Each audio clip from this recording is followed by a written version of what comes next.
I think we had a very good introduction to the book of Job.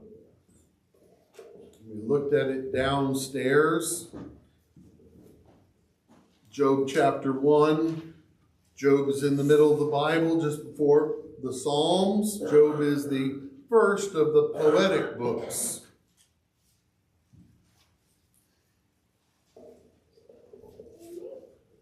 So as we continue in our sermon series, Route 66, we come to the poetic books. We looked at the Psalms before because we looked at Chronicles, and Chronicles is cut up into 1st and 2nd Chronicles, and almost all of 1st Chronicles is about David, the genealogy, but then David. And so we looked at the key thing that David contributed to the Bible, that is, he wrote at least half of the Psalms, maybe more, but many of them have no attribution, but he wrote at least half of the Psalms, and so we considered one Psalm. And before we think about 2nd Chronicles, and Solomon is the key figure, and so we'll look at his books in January, books like Proverbs, Ecclesiastes, and the Song of Solomon, I thought it would be good to get Job looked at as well. Now, you may recall that something like between a year and 2 years ago, I preached several messages on Job. So I was thinking, should I preach in Job again? But as I began to kind of go over Job again, I thought, this is actually a really good book for those going into the new year. Right perspectives for the new year. And so we will look at Job once again before, again, we look at Solomon's 3 books in the new year. So before we dive into Job, will you pray with me? Lord, please own the preaching of your word. Help the weak preacher, help our weak ears, and cause good things to happen in this hour. Please bless, oh God, teach us, rebuke us, encourage us, give us anything we need from your word, because we know that your word will not return empty, void, but it will accomplish the purpose for which you sent it. So do amazing things among us today as you send your word again out of a very flawed messenger to very flawed people. But oh God, bless us. In Christ's name we pray. Amen.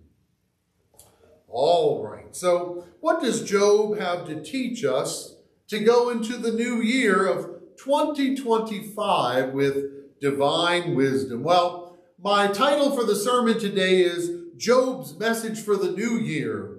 Be thankful, comforted, and trusting. Be thankful, comforted, and trusting. Now, because we got a really good understanding of Job 1, there's only going to be so much that we look at, but what does the beginning of Job teach us? And note number 1 is this: because God wisely rules our lives, we ought to remember and thank him during both pleasant and difficult days as gifts from his hands. Because God wisely rules our lives and nothing happens without his superintendence.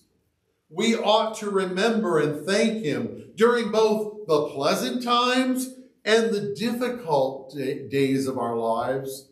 They're both his gifts. They're both his gifts. It's kind of hard sometimes, and it would be certainly very difficult for an unsaved person to understand. How could difficulties, problems, things that depress me, things that shake me, how could they be gifts from God? But both can be gifts from God. Now notice first that we ought to thank God for the pleasant things in our lives.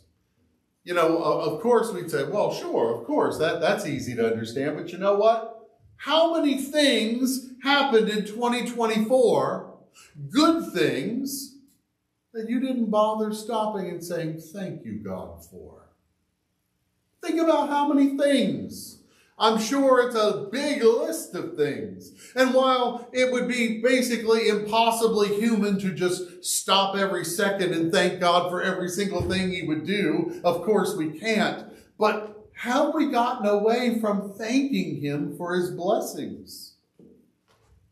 Are we quick to thank God, to look up at him often, to own him as the one who has blessed us in so many ways? Or do we just kind of get ho-hum about his blessings? If he's given them to you for a long time, you just kind of get used to it and you don't care anymore and you don't bother to look up and thank him. So while a lot of this message is going to be trying to figure out how we can look up and say thank you in the difficult times, and those can be hard too, yet think about when we are so blessed so often, and so many good things happen to us, and yet we just go on stupidly like an animal, just chewing the cud and not looking up to God. So that's first. But then notice here, I want you to look at Job chapter 1, verse 1. It says this.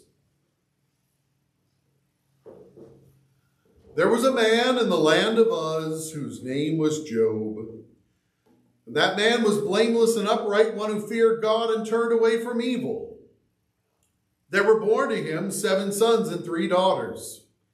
He possessed 7,000 sheep, 3,000 camels, 500 yoke of oxen, and 500 female donkeys. That's 11,000 animals. And very many servants, so that this man was the greatest of all the people of the East. His sons used to go and hold a feast in the house of each one on his day. And they would send and invite their 3 sisters to eat and drink with them. And when the days of the feast had run their course, Job would send and consecrate them. And he would rise early in the morning and offer burnt offerings according to the number of them all. For Job said, "It may be that my now adult children have sinned and cursed God in their hearts." Thus Job did continually. He did this regularly. He did this because he was a devoted man. And before we go on, notice, he's the greatest, he's the richest of all the people of the East. Maybe he has a certain amount of a pull in the community. Maybe he's seen as an authority. His word goes, but he's certainly the richest. But he doesn't forget God when times are good. He's very concerned to make sure that his family is following God. He's very concerned about sin and offering for sin and sanctifying them. You know, this is a time when there are not only church buildings and pastors, there wasn't even a Levitical priesthood set up. There was no temple, not even a tabernacle. There were no synagogues. There was nothing. If he didn't, he was like the pastor of his house, as it were, the priest of his home, and he would offer sacrifices for them. He would gather his family together, and he would put in the importance of God and holiness and the need for a sacrifice to take away their sins in this Old Testament way. But then look at verse 8.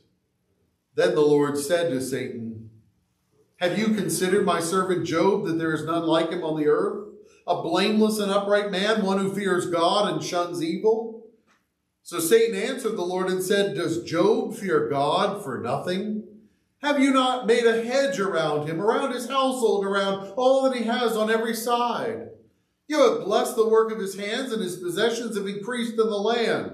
That's the only reason he loves you, because you have loved him so lavishly. So sure, he throws back a bone to you as well. But take all that away. Take it all away and see if he really loves you. Now stretch out your hand and touch all that he has, and he will surely curse you to your face." So what do we see here? We see that God had blessed the work of his hands so that Job was the richest man. But in the midst of the riches, he didn't forget God. He was clearly concerned about sin and offerings to plead for God's forgiveness. He was a priest in his family. He wasn't letting these good things of life crowd out the most important thing in his life. And Satan did acknowledge that Job was indeed not forgetting God, but was worshiping and acknowledging and putting spiritual matters above earthly matters during this time of prosperity. And of course, that's what we need to do. I think I've already made that point, but let me just make it one more time. You know, here, Satan's not wrong. He's someone who knows the human condition. He is very smart. He's very clever, and he is very old and has a lot of experience. So he is saying something that is true of some people. Job only follows you because you've been good. But take these things away, and then he will curse you to your face. He won't love you anymore when it seems like you have not loved him recently. And that's true of some people. Some people, when they lose all those things, they do give up on God. How could a God of love, how could a God of justice have allowed this or allowed that? That's true. Satan was right that some people, that is the thing that will get them off of having any pretense that they love God, any pretense that they're going to follow God. And what about for us? That's what we need to do when times are going along rather harmlessly and easily with no major difficulties. Opposite of what Satan's saying here, the other problem is when we don't have difficulties, when we don't have issues that just drive us to our knees for prayer, that's a very dangerous place as well. That's a very dangerous place where we can forget God. All kinds of people, their religion is just a foxhole religion. Something bad's happened to me, therefore I'm going to finally call on God because I need him. But when I don't feel like I need him, I don't pick up the phone, as it were. I don't bother going to God. But no, that's not good. So isn't it interesting? Prosperity can turn us from God, and so can want. All kinds of things can turn us from us to God, and maybe for each of us, one or the other might be a difficult blow that might shake our faith. But may 2025 find us following what Proverbs 3, that famous verse says, trust in the Lord with all your heart, and lean not on your own understanding. In all your ways acknowledge him, and he will direct your paths. And so, lean not on your own understanding. In all your ways, acknowledge God, whether things are going well that day or whether they're not. Both should drive us to our knees. Both should drive us to the cross. Both should have us going to God. We always should go to God, no matter what our circumstances are. Don't let either one, prosperity or want, cause you to turn away from God. But Satan thought Job would turn from his integrity when he suffered, when his many blessings were taken away. And what was taken away? All his children. Now, it's a sad thing. Some of us have lost children. Some of us never even have seen the babies born. That's sad. Some of us have seen our babies born and die. That's sad. Some of us have seen our children die at some other age. That's so sad. Death is a very difficult thing to deal with. And especially, he has 10 children and they all die. Every single one of them, all at the same time, gone. Obviously, that would be the most important to him, but all of his servants die, except a few. His houses are all demolished. All of his animals, which are, of course, a huge part of what are his riches, basically he has lost it all. And was Satan correct? Take away those things from him, God, and he will curse you to your face. Well, look at verse 21. How did Job respond to the terrible misery of losing all these things? And he, Job, said, naked I came from my mother's womb, and naked shall I return. The Lord gave and the Lord has taken away. Blessed be the name of the Lord. In all this, Job did not sin or charge God with wrong. It's so important to remember, how did you show up in the world? You showed up as a naked baby with nothing. And he says, really, anything that I have is a gift of God. But you know what? It was all his. It was never mine. And the Lord was pleased for a good while to lend me a lot. And I had plenty of plus and not a lot of suffering of want at all. I've been very blessed in that way. But you know what? The Lord has now decided to take it away. The Lord gave, and now in his wisdom and in his love, he has taken these things away. Blessed be the name of the Lord. He didn't sin. He didn't charge God with any wrong. He didn't act like a robot, like, oh, big deal, no big deal. No, I mean, he shaved his head and changed his clothes, and he is showing he is miserable. He's not just some person who's like, I'm just Teflon, it just all falls off of me. No, he is really suffering. But in the midst of his suffering, he still says, blessed be your name, God. I don't know what's going on here. You have not pulled back the curtain and let me know what your purposes are here. But one thing I do know, you're good, and you're righteous, and you're loving. And you showed your love in this abundance you gave me, but you're also showing your love now when I'm suffering. And so I trust you, God. I don't know everything you have in mind, but I do know the one who has these things in mind. And so I do trust you, Lord. But then again, sadly, Satan left one person behind. This isn't a knock against all wives, of course, but Job sadly did not have a good wife. Maybe she went along with all of his religiosity. Maybe there were cracks in it you could see and that she really didn't love God, but maybe she kept a veneer of religiosity all of her life. But now, remember, even though Job does suffer more than she, because now his whole body is racked with great pain and suffering. But what does she say? Look at verse 9 of chapter 2.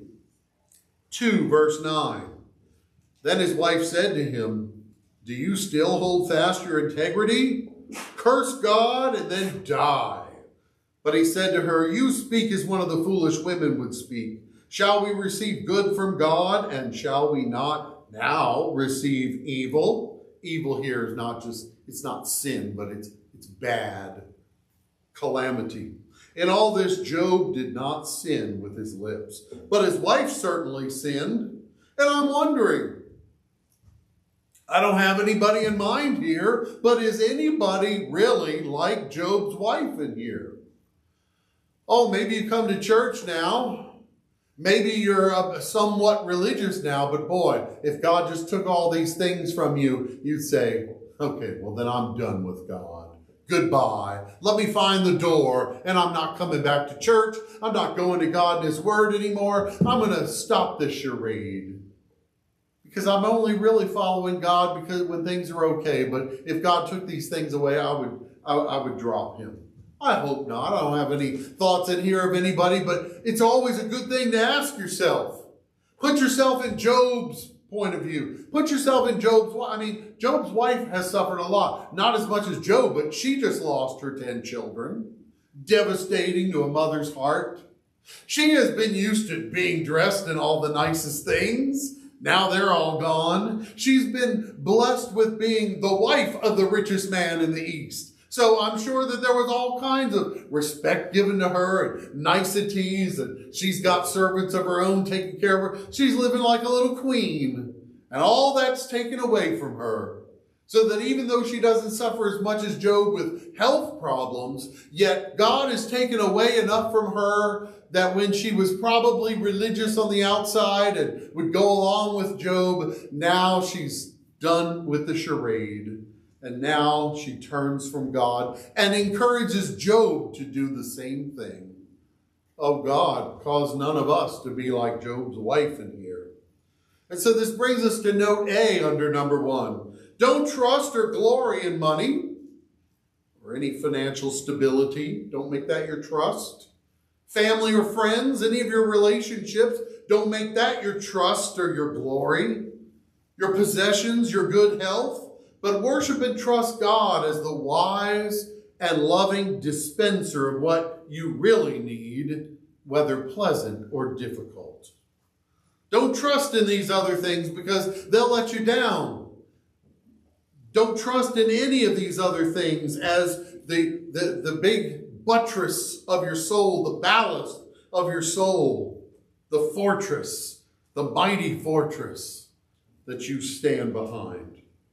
This kind of reminds me of Romans 1 when the Apostle Paul talks about the general problems of mankind.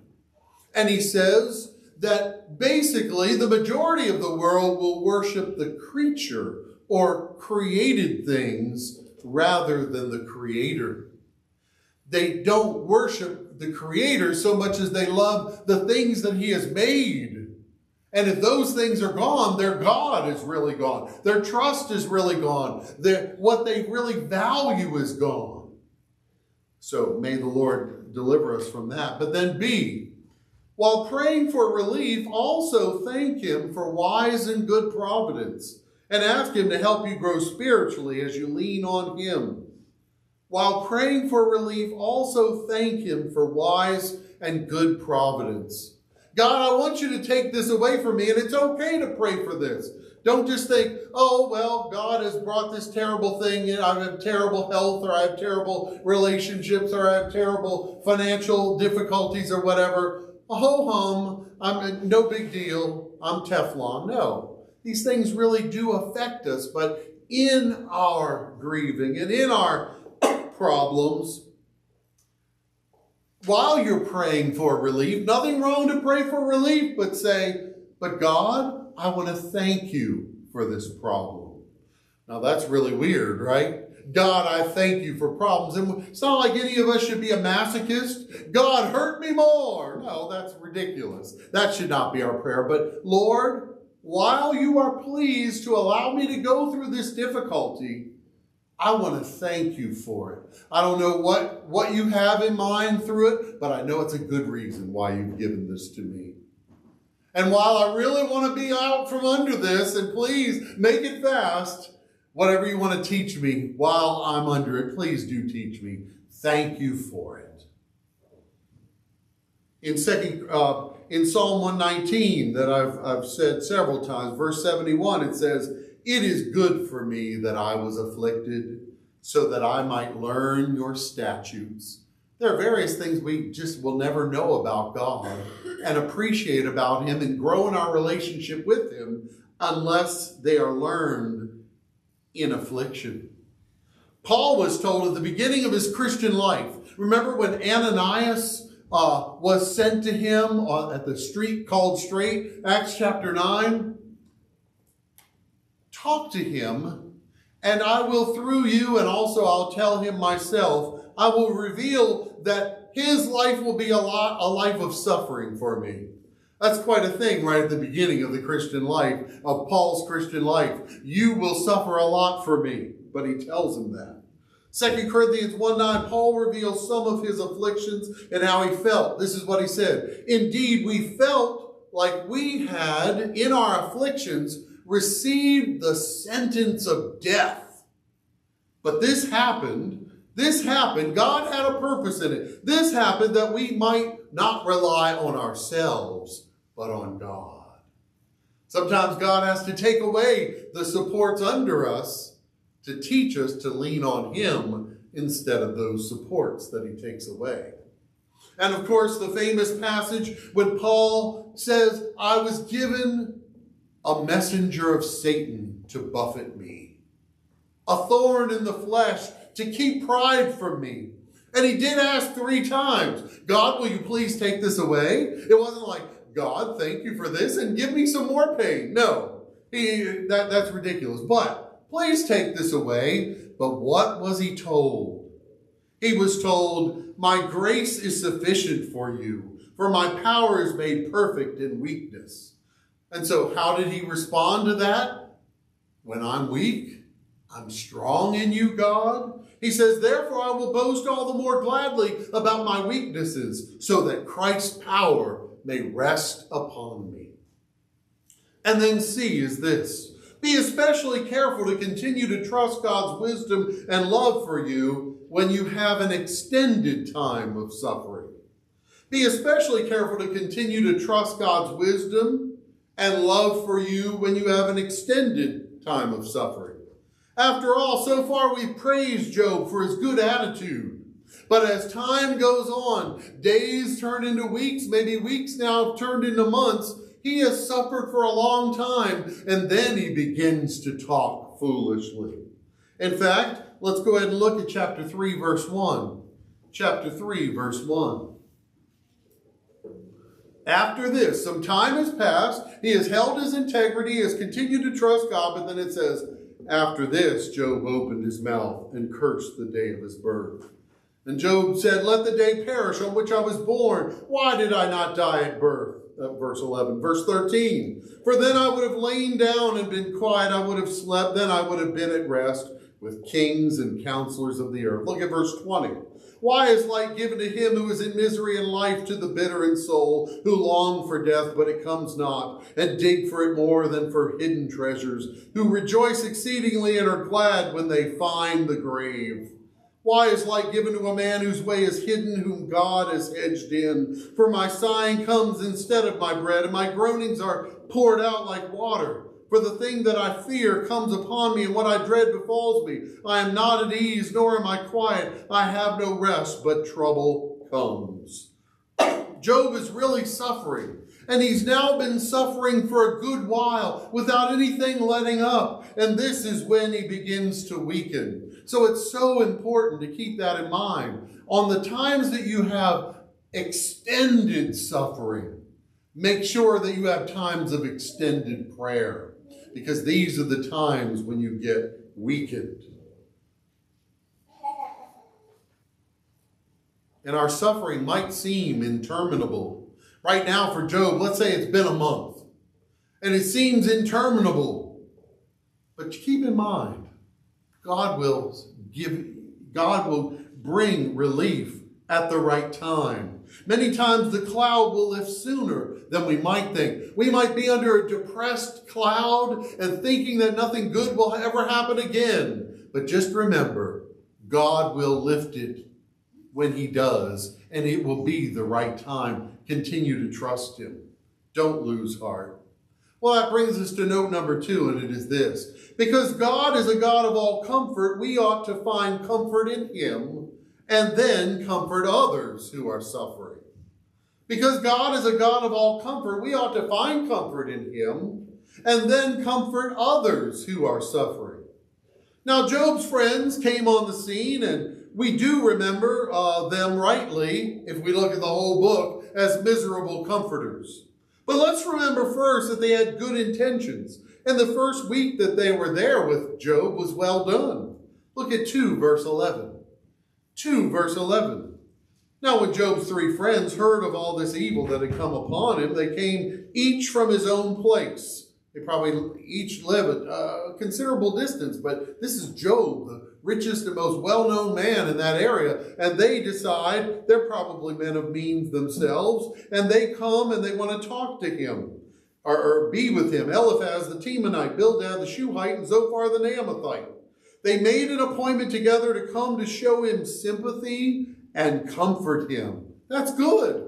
They were going to go out of their way to comfort him. Maybe they each had to walk 3 days' journey to go see him, but they were going to go to comfort him. And when they saw him from a distance, they did not recognize him, and they raised their voices and wept. And they tore their robes and sprinkled dust on their heads toward heaven. And they sat with him on the ground 7 days and 7 nights, and no one spoke a word to him, for they saw that his suffering was very great. This was good. They came. They seemed to love him. They saw his pain and they cried. And for 7 days they didn't say anything. Sometimes it is good to not say something. Sometimes there are times when we open mouth and insert foot. So may the Lord give us wisdom. There are times to speak, but there are times to be quiet. And for the first 7 days, they picked the right thing. But notice, they wept over Job. And this reminds us, note A, bear each other's burdens with sympathy. Galatians 6:1 tells us that in this way we fulfill the law of Christ. As 2 Corinthians 1 says, blessed be the God and Father of our Lord Jesus Christ, the Father of mercies, the God of all comfort, who comforts us in all our affliction, so that we may be able to comfort those who are in any affliction, with the comfort with which we ourselves are comforted by God. So that's good. They made the trip. They loved him. They were doing what they thought was best. If you read the rest of the book, you could tell that things went awry. But that was a good thing at the beginning. So let's remember that. And let's make sure that we at least do that much for our loved ones and for our fellow church members and friends, etc. But then, B, but refrain from speaking unless you are sure your words are loving, helpful, true, and wise. Refrain from speaking in 2025 unless you are sure your words are loving, helpful, true, and wise. And it wasn't until Job's friends, Eliphaz, Bildad, and Zophar, started foolishly speaking that they made things worse for Job. You may recall that they wrongly believed that if someone was suffering, it must be because God was angry because of his sin, when that is only one reason why God may bring difficulties on his people. So in this new year, watch your tongue. Let's remember how destructive the tongue is. What does James 3 tell us? He says, the tongue is a fire, a world of unrighteousness set on fire by hell. 1 Peter 3, what does Peter say? Whoever desires to love life and see good days. Do you want to love life and see good days? Let him keep his tongue from evil and his lips from speaking deceit. Proverbs 10, when words are many, sin is not lacking, but whoever restrains his lips is wise. Whoever guards his mouth preserves his life.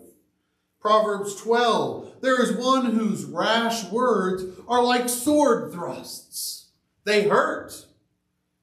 But the tongue of the wise brings healing. A gentle tongue is a tree of life. A soft answer turns away wrath. But harsh words, they stir up anger. Proverbs 26, where there is no whisperer, quarreling ceases. Maybe in 2025, one or more of us need to stop gossiping, need to stop talking badly about someone.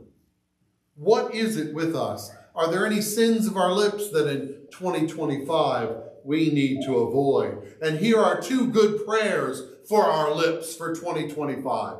2 good prayers to pray. Psalm 141 verse 3, set a guard, O Lord, over my lips. Keep watch over the door of my lips. And Psalm 19:14, God, let the words of my mouth and the meditation of my heart be acceptable in your sight. Well, that brings us to note number 3, and it is this. Because Christ is our wise and great Redeemer and intercessor, we ought to both confidently pray for help now and also trust in the future blessed hope of the resurrection. Because Christ is our wise and great Redeemer and intercessor, we ought to both confidently pray for help now, but also trust for the future blessed hope of the resurrection. Please turn to Job 38. Job 38.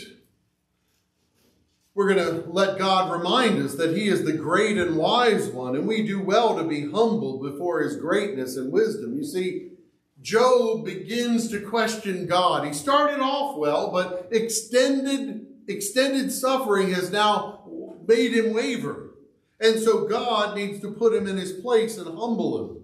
So in 38 verse 1 it says this, then the Lord, after hearing foolish words from Job's mouth, answered Job out of the whirlwind and said, who is this that darkens counsel by words without knowledge? Dress yourself for action like a man. I will question you, and you make it known to me. Where were you when I laid the foundation of the earth? Tell me if you have understanding. Obviously, the answer is I was nowhere. I wasn't even around. I didn't even exist. And God continues to humble Job's complaining by putting Job in his place and reminding him that he is second-guessing the wise and powerful creator of the world. Look at verse 31. He begins to say, look up at the stars, look at the constellations. He asks, can you bind the chains of the Pleiades or loose the cords of Orion? Can you lead forth the Mazzaroth in their season, or can you guide the bear with its children? Do you know the ordinances of the heavens? Can you establish their rule on the earth? Can you lift up your voice to the clouds that a flood of waters may cover you, rain? Can you send forth lightnings that they may go and say to you, here we are? Well, the obvious answer is no. And Job is definitely humbled. And so look at chapter 40. How does the Lord continues with Job? Shall a fault finder contend with the Almighty? He who argues with God, let him answer it. And then what does Job answer? Verse 4, behold, I am of small account. What shall I answer you? I lay my hand on my mouth. I have spoken once, and I will not answer. Twice, but I will proceed no further. Good idea, Job. Just do what the old hymn says. Trust and obey, for there's no other way to be happy in Jesus but to trust and obey. And so, as we get close to being done here, we have note A. God is greater and wiser, so we should worship and trust him instead of finding fault with him and his plans. In fact, Job, though he sometimes wavered in trust like we all do, especially when faced with relentless, constant pressure from long-term difficulty, did make such a wonderful declaration of his trust in God. In chapter 13, verse 15, he says, even though he slays me, I will trust in him. And James sums up the distress but confidence of Job in God and God's good plans, even in our suffering, when he says this, we count those blessed who have endured. You have heard of the endurance of Job and have seen the outcome of the Lord's dealings, that the Lord is full of compassion and is merciful. That's how James sums up the book of Job. Don't forget that the Lord is full of compassion and mercy. And so our last note is B here. Jesus is our mediator through atonement and intercessory prayer, who guarantees reconciliation and a blissful future with God. You see, if we have a mediator, someone to come between us and God, we're going to be okay.